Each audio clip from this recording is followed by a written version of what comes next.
ওসমান হাদির জানি শেষ হয়ে যাওয়ার খবর জানা মাত্রই উত্তপ্ত হয়ে উঠেছে বাংলাদেশ, যা এখনো অব্যাহত। একই সঙ্গে চলছে সংখ্যালঘু হিন্দুদের উপরে অত্যাচার। বালুকায় নৃশংসভাবে জানি শেষ করা হয়েছে দীপু চন্দ্র দাস নামে এক যুবককে। সেই ঘটনা তোলপাড় ফেলে দিয়েছে বিভিন্ন মহলে। আর সেই ঘটনায় এবার দায়সারা পদক্ষেপ করে বিবৃতি দিলেন বাংলাদেশের অন্তর্বর্তী সরকারের প্রধান উপদেষ্টা। এই ঘটনায় বাংলাদেশের অন্তর্বর্তী সরকারের প্রধান উপদেষ্টার সোশ্যাল মিডিয়া হ্যান্ডেলে জানানো হয়, ময়মনসিংহের ভালুকায় সনাতন ধর্মাবলম্বী যুবক দীপু চন্দ্র দাসকে পিটিয়ে জানে শেষ করার ঘটনায় র্যাপিড অ্যাকশন ব্যাটালিয়ন সন্দেহভাজন হিসেবে 7 জনকে গ্রেপ্তার করেছে। ধৃতরা হলো মোহাম্মদ লিমন সরকার, মোহাম্মদ তারেক হোসেন, মোহাম্মদ মানিক মিয়া, ইরশাদ আলী, নিজম উদ্দিন, আলমগীর হোসেন এবং মোহাম্মদ মিরাজ হোসেন আকন। র্যাব 14 বিভিন্ন স্থানে অভিযান চালিয়ে এই সন্দেহভাজনদের গ্রেপ্তার করেছে। ভাবুন একবার, দীপুকে জানিয়ে শেষ করার যে ভিডিওটি প্রকাশ্যে এসেছে সেখানে অনেককে দেখা গিয়েছে, কিন্তু গ্রেপ্তারের সংখ্যা মাত্র 7। আর সেই কারণেই মোহাম্মদ ইউনূসের অন্তর্বর্তী সরকারের এই পদক্ষেপকে দায়সারা বলে মনে করছেন অনেকে। এদিকে দীপুকে যেভাবে জানি শেষ করা হয়েছে তার তীব্র প্রতিবাদ জানিয়েছেন লেখিকা তসলিমা নাসরিন। হাদির জানি শেষ হয়ে যাওয়ার ঘটনায় যারা আন্দোলন করছে তাদের নিশানা করেন তিনি। সোশ্যাল সাইটে তসলিমা লেখেন, এক জিহাদির মৃত্যুতে লক্ষ জিহাদি সারা বাংলাদেশ জুড়ে তাণ্ডব করেছে, যা কিছু পেয়েছে ভেঙে টুকরো করেছে, সবকিছু জ্বালিয়ে পুড়িয়ে ছাই করেছে।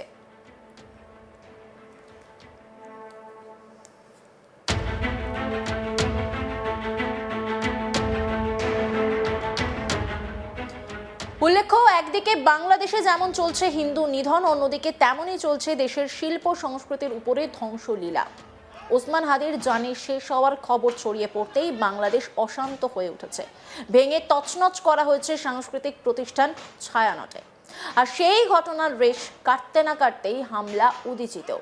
হামলা চালান সাংস্কৃতিক সংগঠন উদীচী শিল্পগোষ্ঠীর কেন্দ্রীয় কার্যালয়ে। ভাঙচুর চালিয়ে আগুন ধরিয়ে দেওয়া হয় সেখানে। এই হামলার নেপথ্যে কট্টরপন্থীদের হাতে রয়েছে বলেই দাবি উদীচীর আধিকারিকদের। উদীচীর সাধারণ সম্পাদক অমিত রঞ্জন দে জানিয়েছেন, পরিকল্পিতভাবে এই আগুন লাগানো হয়েছে। শুক্রবার রাত 8টা নাগাদ ঢাকার তোপখানা সড়কে উদীচীর কার্যালয়ে আগুন লাগার খবর ছড়িয়ে পড়ে। দমকলের 4টি ইঞ্জিন ঘটনাস্থলে গিয়ে আগুন নিয়ন্ত্রণে আনে। এই তাণ্ডবের জেরে কত ক্ষয়ক্ষতি হয়েছে তা এখনো পর্যন্ত জানা যায়নি। সেই হামলার ছবিটা দেখাই আপনাদের।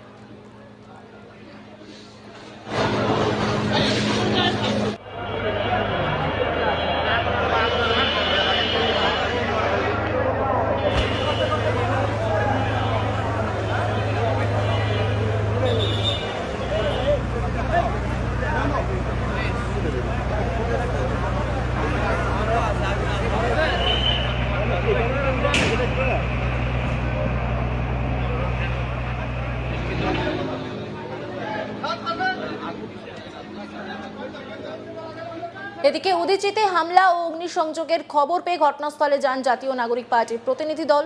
পরিদর্শনে গিয়ে বিক্ষোভের মুখে পড়েন নাহিদ ইসলাম, সার্জিস আলম, তাসনিম জারা সহ এনসিপি নেতৃত্ব। স্লোগান ওঠে, ইউনূস সরকার দরকার নেই। অন্যদিকে বাংলাদেশের ঐতিহ্যবাহী সাংস্কৃতিক প্রতিষ্ঠান ছায়ানটেও চলে হামলা। 6তলা ছায়ানট সাংস্কৃতিক ভবনের প্রতিটি তলেই ভাঙচুর চালানো হয়। হামলাকারীরা ভবনের নিচের তলায় অগ্নিসংযোগ করে, ব্যাপক তাণ্ডব চালায় ভেতরে প্রতিটি তলায়। শ্রেণীকক্ষগুলোর সিসিটিভি ক্যামেরা, কম্পিউটার, আসবাবপত্র ভাঙচুর করা হয়। হামলাকারীরা বিশেষভাবে আক্রোশ মেটায় বাদ্যযন্ত্রগুলির উপরে। এছাড়া বেশ কিছু ল্যাপটপ ও বৈদ্যুতিক সরঞ্জামও লুটপাট করা হয়। জানা যাচ্ছে, ছায়ানটের শিক্ষার্থীদের অনুশীলন ও অনুষ্ঠানের জন্য ভবনে রাখা ছিল হারমোনিয়াম, তবলা, সেতার, তানপুরা সহ বিভিন্ন ধরনের বাদ্যযন্ত্র। হামলাকারীরা সেই সমস্ত বাদ্যযন্ত্র ভেঙে ফেলে। সেই ছবিটাও দেখাবো আপনাদের।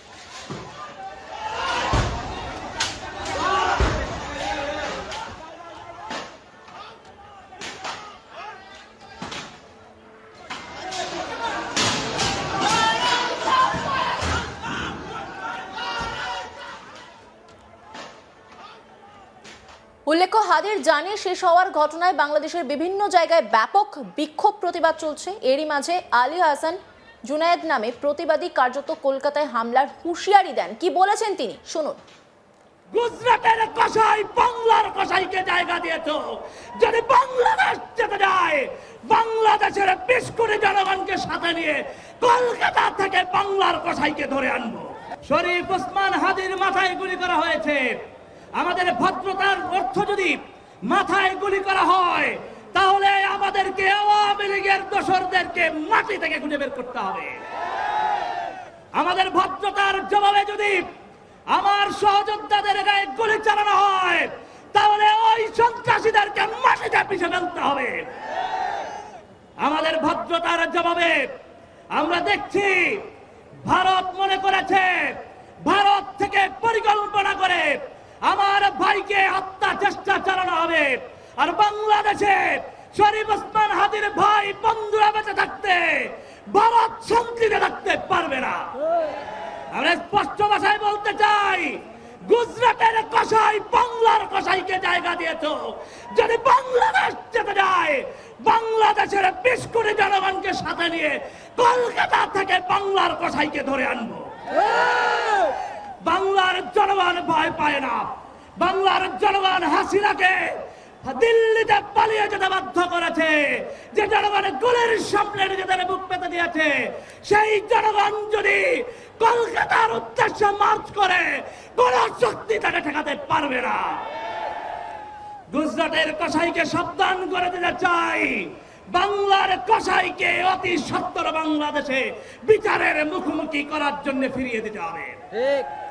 একই সাথে বলতে চাই, যারা সুশীলতা করছেন, আমার ভাইয়ের উপরে গুলি চালানোকে নরমালাইজ করার চেষ্টা করছেন, আপনারাও নিরাপদে থাকতে পারবেন না। যদি আমাদের উপর এইভাবে করে হামলা চালানো হয়, জুলাইয়ের শক্তি বাংলাদেশে বেঁচে থাকতে আওয়ামী লীগ বাংলাদেশে রাজনীতি করতে পারবে না। একথা স্পষ্ট। আমার সংগ্রামী সহযোদ্ধাগণ, আমাদেরকে একটা স্পষ্ট প্রতিজ্ঞা নিতে হবে। বাংলাদেশে শরীফ ওসমান হাদির ঘটনায় শেষ ঘটনা হতে হবে। শরীফ ওসমান হাদির উপরে যারা হামলা চালিয়েছে, তাদেরকে মাটির সাথে পিছনে ফেলতে হবে। যে সিন্ডিকেটের সাথে জড়িত, যে ভারতীয় দালাল চক্রের সাথে জড়িত, বাংলাদেশে এজেন্সির যারা এর সাথে জড়িত, তাদেরকে বাংলাদেশের জনসমক্ষে শাস্তির মুখোমুখি করতে হবে। প্রিয় জনগণ, প্রস্তুত হন। জুলাই গণ অভ্যুত্থান হয়েছে, বিপ্লবে পরিণত করতে হবে। এই বিপ্লবের ডাক শরীফ ওসমান হাদি দিয়েছে। শরীফ ওসমান হাদির ভাই এবং বন্ধু আমরা এই বিপ্লবকে চূড়ান্ত বিপ্লবে রূপান্তর করতে হবে ইনশাআল্লাহ। এই স্লোগান আমাদের বাঁচতে হবে, যে স্লোগান প্রাণের স্লোগান, গোলামীর আজাদি, গোলামীর আজাদি। অন্যান্য খবরের আপডেটের জন্য অবশ্যই নজর রাখুন আজ তাক বাংলার YouTube streaming. Like, comment, share এবং সাবস্ক্রাইব করতে ভুলবেন না।